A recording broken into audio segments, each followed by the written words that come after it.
सेटा आमर रास्ता रिलेटेड हो RD related video related block related भी ग्रीवांस आसी थिला आम पाखरे आज रास्ता रे जोटा से माने क्वालिटी ऊपर क्वेश्चन करिसंती सेटा मु आमर इंजीनियर को इंस्ट्रक्शन देछि तारा इंक्वायरी करिवे पर्सनली जाई कि फिजिकल वेरिफिकेशन करिवे आमर भत्ता रिलेटेड भी ग्रीवांस आसी थिला तो तांको भी आम डीएसएसएम को कहूछु कि तारा इमिडिएटली डिस्पोजल करिवे से माने जदी अप्लाई करि नाहंती निजे आमर ब्लॉक ऑफिस रे बसी के तांकर ऑनलाइन एप्लिकेशन टा आमे कराइबो आ तांको भत्ता केमिति जल्दी दिया जिवो ता पई आमे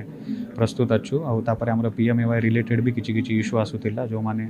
नुआ घर चाहूले तो आमर सीडीओ जिला परिषद थिले तांको आमे कहूछु कि तांकर सर्वे रे नाम आमर गोटे लिस्ट बनाई के रखिबे जते बेले आमर टार्गेट आसीबो सेते बेले आमे तांको पीएमएवाई घर देबु आमर अंत्योदय स्कीम जोटा स्टेट गवर्नमेंट रे भी स्कीम अच्छी ता भितर भी जदि से माने एलिजिबल अच्छी तांको आमे इंक्लूड करिवु आमर राशन रिलेटेड किछि किछि ग्रीवांस थिला जो मानकर नेम एडिशन वगैरह थिला तो आमर चीफ सीएसओ एटी उपस्थित थिले तो से त्या पई कोऑर्डिनेट करूछंती तो आमर सबु line department officer district level officers eighty present थिले